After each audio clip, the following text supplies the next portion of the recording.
5 ఏళ్లలో పోర్ట్ అని చెప్పి మీరు ఒక లారీ మీద ఓ పొక్లైన్ పెట్టుకుని ఊరంతా తిప్పి పోర్ట్ అన్నారు. ఈరోజు మేము పోర్ట్ ఏం చేసాం చూపిద్దాం. లేదు ఇక్కడే పక్కనే ఉన్న మెడికల్ కాలేజీకి వెళ్దాం, మీరున్నప్పుడు ఆ మెడికల్ కాలేజ్ ఉందా, మేము కట్టామా అనేది చూపిద్దాం. అక్కడ పిల్లలు చదువుకునేది చూపిద్దాం.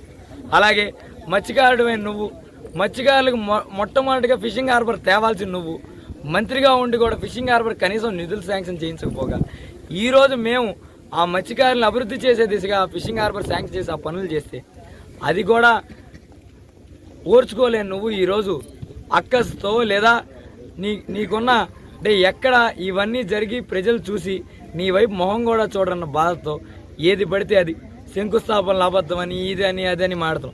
ఖచ్చితంగా మాట్లాడే ప్రతిపక్ష నాయకుడికి లేదా ప్రతిపక్షంలో ఉన్న ఎవరికైనా ఒకటే మాట చెప్తున్నా, రండి, నేను కొబ్బరికాయ కొట్టిన ప్రతి రోడ్డు దగ్గరికి రండి, వచ్చి చూడండి పనులు జరుగుతాయా లేదా, లేకపోతే ఇక్కడే ఈ ఇళ్ళ దగ్గర ఎక్కడో ఒకటి అద్దెకిప్పిస్తాను ఓ 10 రోజులకి, ఆ 10 రోజులు ఇక్కడే పడుకునే పనులు జరుగుతున్నాయా లేదా చూడండి.